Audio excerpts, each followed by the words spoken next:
Oh no! What? Don't you hear the music? That's a 4/4 string ostinato in D minor. Everyone knows that means death!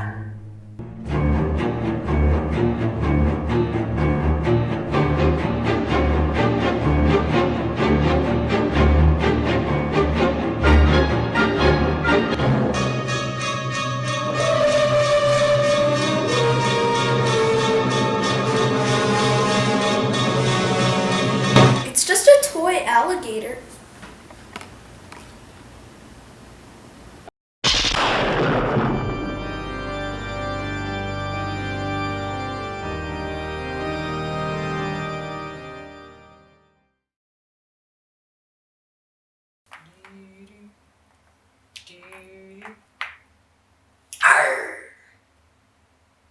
You know, I think I'm gonna crawl away from this review now. Oh, come on. It was fun. What a crock. They were alligators. So, welcome, boils and ghouls, to another episode of Round the Clock Frights. I'm Thor. And I'm Josh. And tonight we're going to be reviewing the surprise hit, Crawl, the alligator-influenced hurricane disaster horror movie that has a lot of swimming in it. So, Josh, this was your most anticipated movie of the year. Oh, absolutely. Tell us what you think. Well, absolutely. Well, first, a little bit of context. I've been teasing this for a while now, but I've had this lifelong fear of alligators. And I think it started when I was a wee lad. When I was little, I used to... Oh, wee lad. I used to surf the television looking for horror movies that my parents would usually forbid me to watch. And I remember on one afternoon, I stumbled upon the 1980 cult classic Alligator, directed by Louis Teague. Is that the one where the alligator comes busting out of the concrete from the sewer? Yes, it is. And okay, I remember that one. I just happened to stumble upon the scene where a crocodile hides itself in a suburban swimming pool, and a clueless little boy happens to jump into the pool and get devoured by a huge mutated alligator. And me, being a very young, sensitive child, that just kind of stuck with me, and ever since then, yes, I have been absolutely terrified of alligators, so I was kind of dreading to see this movie. So, I'll let you start. What were your thoughts on Crawl? So, first of all, Crawl is, it opens up with basically giving you a lot more character development than what I thought I would be getting from this. I thought that this was basically going to be a really bad B horror movie, summer flick kind of thing. Mm-hmm. So you end up with Haley, played by, what was her name? Kia? Her first name is Kaya. Kaya. And Barry Pepper. And Barry Pepper's her dad. And basically, you find out that she's a competitive swimmer who's having a little bit of issues, you know, mind over body kind of stuff. Mm-hmm. She finds out that her dad hasn't been in contact. There's a hurricane coming, so she breaks the order to leave the area, goes in to find her dad. She finds him in a basement, which I didn't think Florida houses had, especially not basements with holes in them.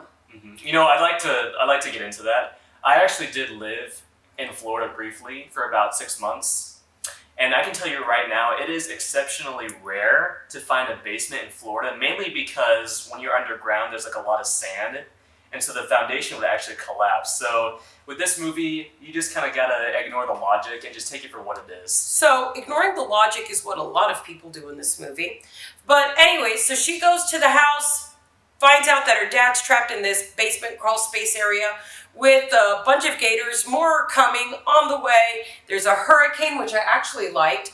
And as everything is flooding, obviously alligators are much more maneuverable in water. Mm-hmm. So obviously the danger of drowning or the danger of getting eaten by a crocodile gets ratcheted up as the waters rise.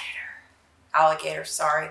It's funny that you mentioned how you thought this would be a much more stupid B movie, because especially given this director's background, the director Piranha of 3D. Piranha 3D, which was released in 2010 and was this outrageous, over-the-top schlock fest where you have a swarm of mutant piranha just tearing people apart left and right with these incredibly cartoonish, gory horror set pieces where Yeah. people are getting decapitated, faces are getting ripped off. So I was expecting more of that with this movie. Although, on the other hand, correct me if I'm wrong, but isn't he the same guy that did High Tension? Yes.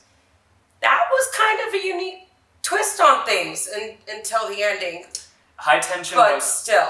High Tension was a very dour, miserable kind of movie, and with Crawl, he kind of mixes the two tones. Yeah. This isn't quite as funny or over the top that I thought it was going to be. You know, it's a bit more serious, especially when you have the relationship between this daughter and the father. Which Barry Pepper did an amazing job with. I really think so. I thought they both did a really good job. You really bought their bond as a father and daughter. Yes. And I will say this, during the first 20 minutes or so of this movie, I thought this setup was pretty basic and Formulaic. simple. Formulaic. You have, like you said, she's a competitive swimmer. She's estranged from her dad, who I guess was a bit too hard on her as an athlete. And then there was a divorce, of course. Mm-hmm. So I didn't necessarily care about these characters at first, but when she gets to the house and she has to rescue her father from all of these Gators. rabid alligators in the crawl space, you do get to see more nice moments between the two of them. There's a really nice moment between the two of them where they don't think they're going to make it out alive, and it was a nice moment. There were some nice emotional moments in this movie. There was, and to be honest, this movie, I know that I'm saying I thought I was going to be stupid, that it's a B movie. I was very taken by surprise when it came to them actually developing the characters and spending a little bit of time on them. I mean, it's not Get Out, it's not Us, it's not any of those kinds of things. This is a summer blockbuster horror movie. It's supposed to just be fun.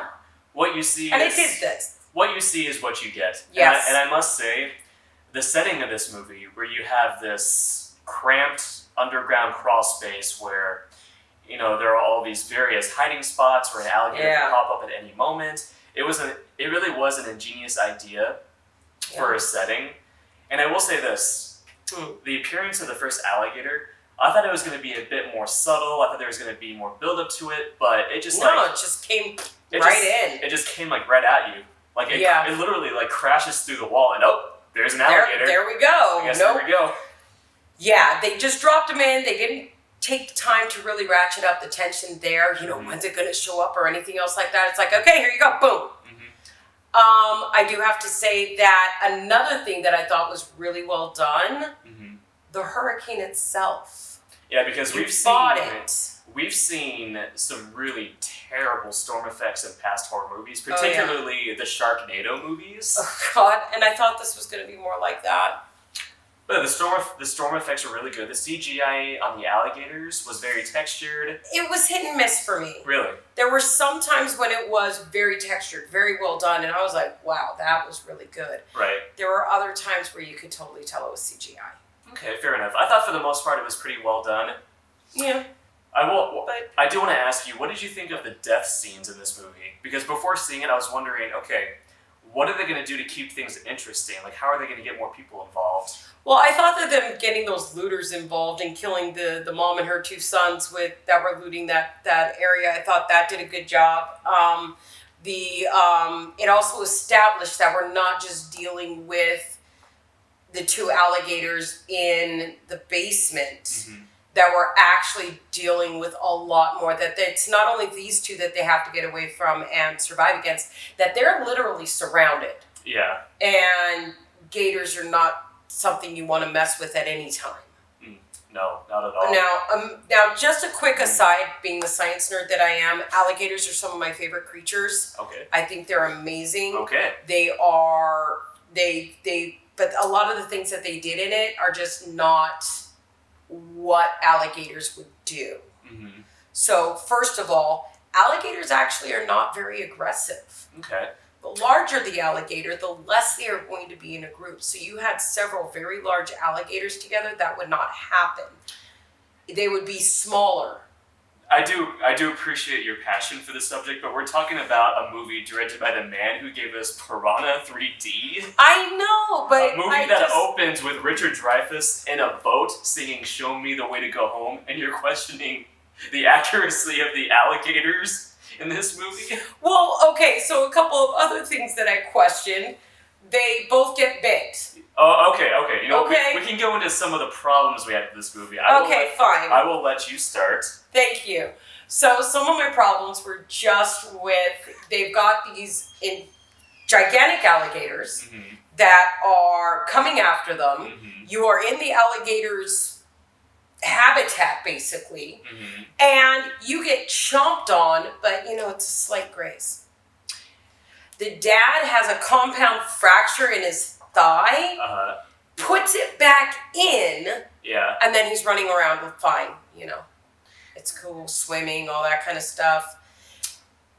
He realized an alligator will bite down with more force than any other creature on the planet. Yeah. Those gigantic things right here, those Yeah. are muscles to hold the jaw closed. If that thing grabs onto you and shuts its mouth, it's not opening it. You would need the jaws of life. So her kicking at it's not gonna do shit. Jaws? Yes. Steven Spielberg reference, the Oh, Jaws God. of life.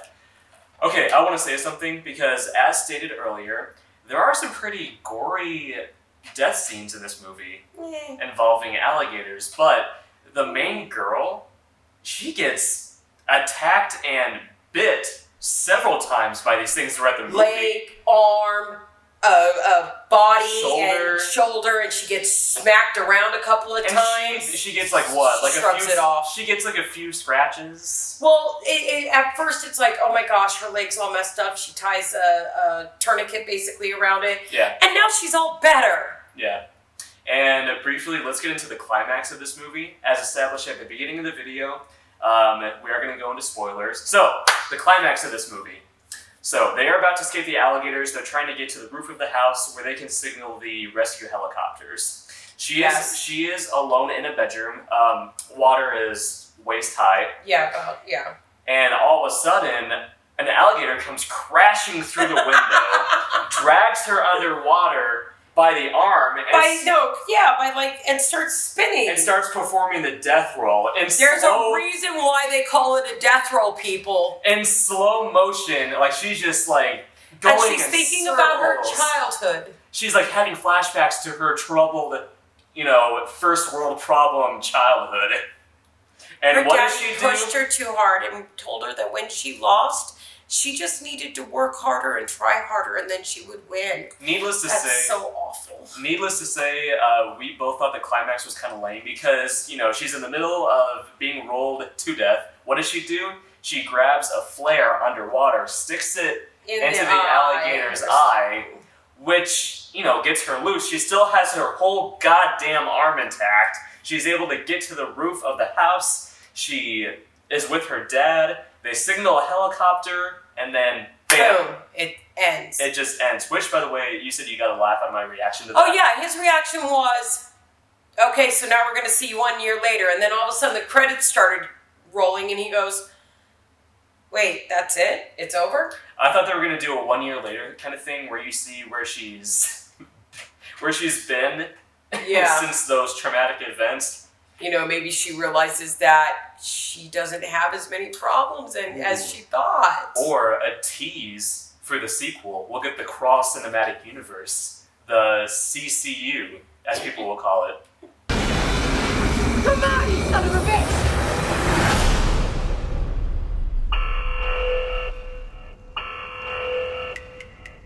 So, overall, this wasn't necessarily the most fun viewing experience for me. I'm not gonna lie. I liked it. I'm not gonna lie. As someone who has been deathly afraid of alligators, it did get under my skin a little bit at times. I was kind of shriveled up in my seat. She was laughing at me. Yes, I was.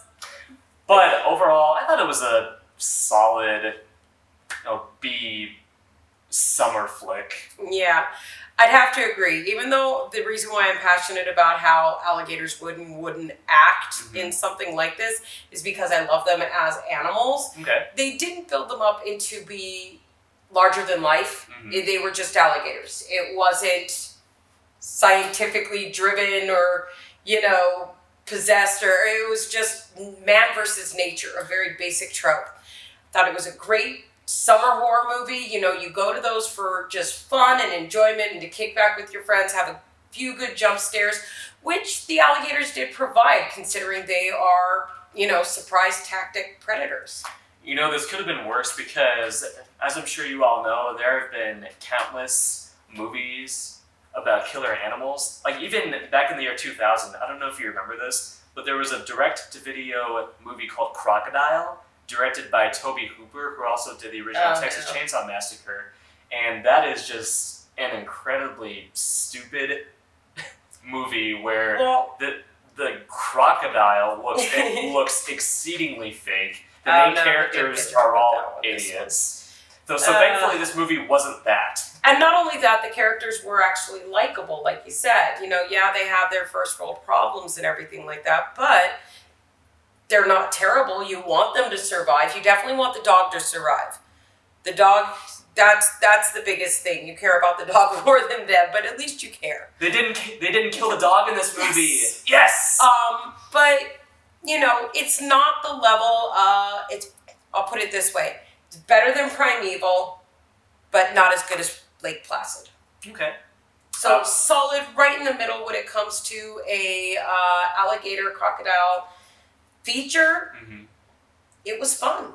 I agree. So if you're looking to have some fun at the movies this summer, if you're looking for some thrills, this movie will definitely deliver. If you're looking for some laughter, you're going to have that get delivered as well. Yes.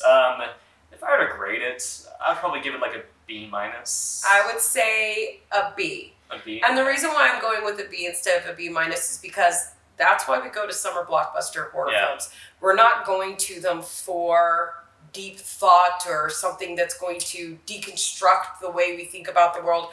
We're not looking for that. We're looking for a good time to sit with our friends, get a couple of, jump scares in, and just enjoy life.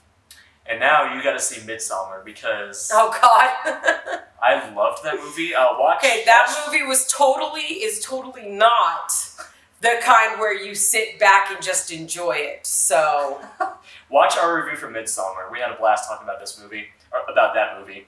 Anyway, guys, thank you so much for joining us in our discussion of Crawl. I'm just going to take this away from you now because it's kind of giving me the creeps. He's nice. Pet him. I'm not going to pet that thing. It's already given me much grief. The next movie that we're all going to see together as a group, I know you got to see Midsommar.